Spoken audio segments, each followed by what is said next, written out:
Aula Paraná de Sociologia, primeira série. Aula número 13, Problemas Sociais do século XIX. A Revolução Industrial e a Exploração do Trabalho, por Leo Huberman, História da Riqueza do Homem. Toda a estatística durante a Revolução Industrial na Inglaterra mostrava progressos tremendos. A produção de algodão, ferro, carvão, de qualquer mercadoria multiplicou-se por 10. O volume e o total de vendas, os lucros dos proprietários, tudo isso subiu aos céus. Porém, um autor mostrou isso num livro publicado em 1836.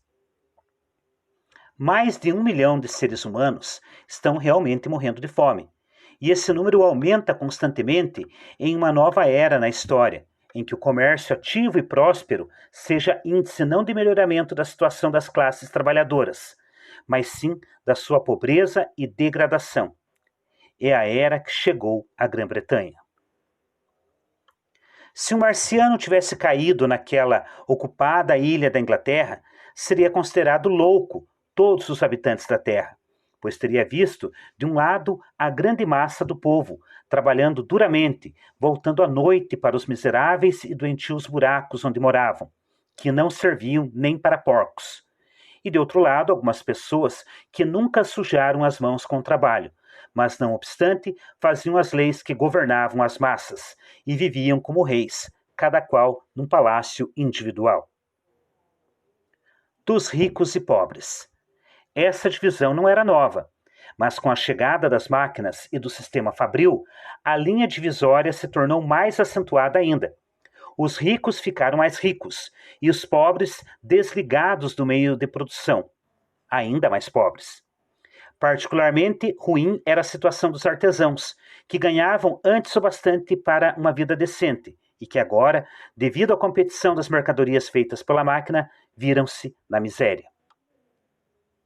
Esta é a imagem dos bairros pobres de Londres, numa litogravura de Gustave Doré, no ano de 1872. As máquinas que podiam ter tornado mais leve o trabalho, na realidade, o fizeram pior. Eram tão eficientes que tinham de fazer sua mágica durante o maior tempo possível. Para seus donos, representavam o tamanho capital que não podiam parar.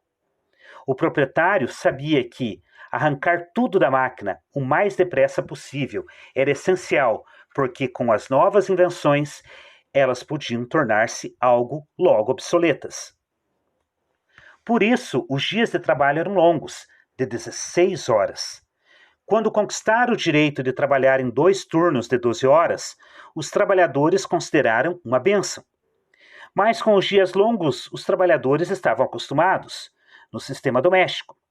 A dificuldade maior foi adaptar-se à disciplina da fábrica, começar numa hora determinada, para noutra começar novamente, manter o ritmo da máquina, sempre sob ordens e a supervisão rigorosa de um capataz. Os fiandeiros de uma fábrica próxima de Manchester trabalhavam 14 horas por dia numa temperatura de 26 a 29 graus, sem permissão para beber água. Estavam sujeitos às penalidades e multas, por deixar a janela aberta, estar sujo, se lavar no próprio trabalho, deixar o gás aceso além do tempo e assobiar. Pagavam os menores salários possíveis e buscavam o máximo de força de trabalho pelo mínimo necessário para pagá-las. Mulheres e crianças nas fábricas. Como podiam cuidar das máquinas e receber menos que os homens, deram-lhes trabalho. A princípio, os donos de fábricas compravam trabalho de crianças pobres nos orfanatos. Mais tarde, com os salários de pais e mães operários não eram suficientes para manter a família, também as crianças que tinham casa foram obrigadas a trabalhar nas fábricas e minas. Perante uma comissão do parlamento, em 1816, o senhor John Moss, antigo capataz de aprendizes numa fábrica de tecidos de algodão, prestou um depoimento sobre as crianças obrigadas ao trabalho fabril. Eram todos aprendizes órfãos. Os que vinham de Londres tinham entre 7 e 11 anos. Os de Liverpool tinham de 8 a 15 anos. O horário de trabalho era das 5 da manhã até as 8 da noite. As crianças trabalhavam em pé o tempo todo e muito frequentemente sofriam acidentes nas máquinas.